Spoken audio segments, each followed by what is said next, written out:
Right now, you can open up a browser, search for web development tutorials, and find thousands of free resources promising to teach you how to code. A coding bootcamp averages over $15,000, but the self-taught route costs zero. Eliminating that financial cost reveals a different burden. That $0 bar extends into a massive timeline, requiring 24 months of unguided effort to reach employability. When you have an infinite abundance of free YouTube videos, you actually face a strategic disadvantage. There is no instructor telling you what to learn next, or which specific technologies are relevant to your goals. This creates a paradox of choice. You spend more time researching which database or framework you should learn than you spend actually writing code, leading to paralysis.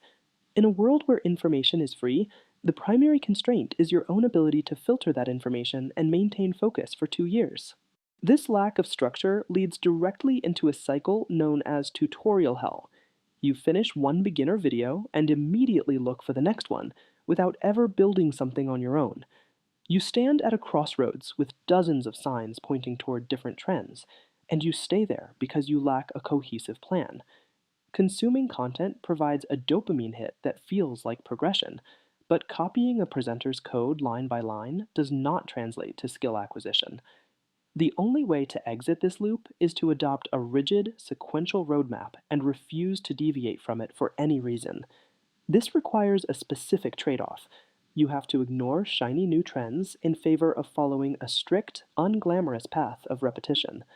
Surviving the first phase of web development depends on your ability to ignore 99% of the internet's free advice.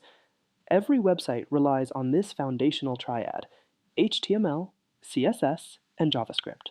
HTML uses tags to define content, while CSS controls colors and layout, creating a static page. JavaScript adds behavior, sending pulses through the layout to let users interact with data. To learn these, you must switch to active, text-based curriculums like Free Code Camp or the Odin Project. These platforms force you to read documentation and solve problems yourself, rather than watching a screen. This phase requires intense repetition with very low immediate reward. You will spend hours just trying to align a single element on a page or debugging a simple script. Many beginners try to skip these fundamentals so they can start building real apps using more complex tools. But advanced tools are just layers built on top of these basics. If you don't understand how JavaScript handles data or how CSS calculates layouts, your code will become unmanageable as the project grows. Once you can build basic layouts, you move away from the browser to the tools running directly on your computer. You'll start with the terminal, a text-based interface where you run commands to manage files and install software, skipping the mouse entirely. Git tracks every file change. This timeline shows creating an experimental branch to test features. If it fails, delete it instantly. Your main project remains unaffected. This branch system lets dozens of developers contribute simultaneously, without overwriting each other's work.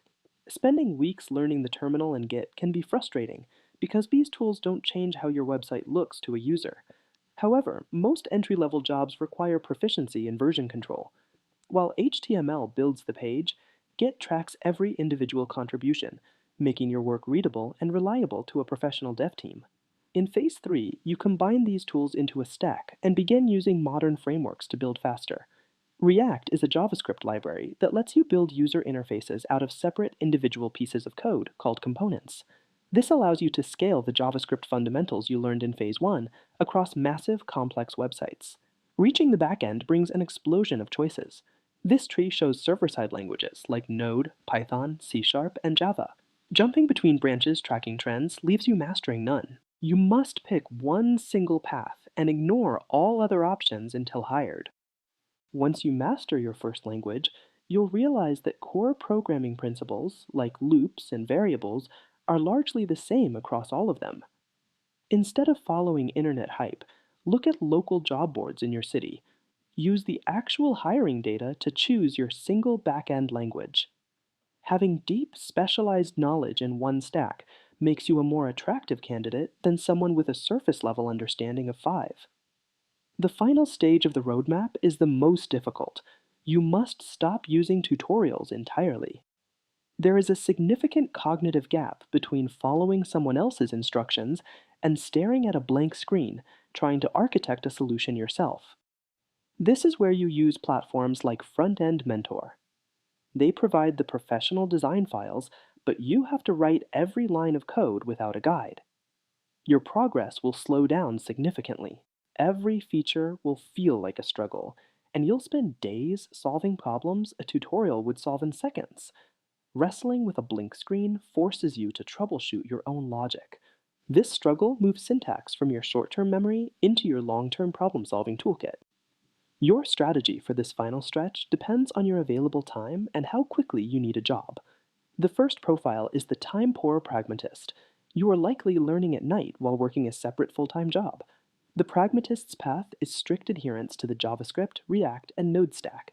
This keeps everything in one language environment, reducing the time spent learning different syntaxes.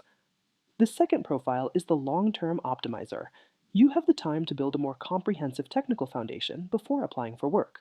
The optimizer focuses on rigorous text-based curriculums.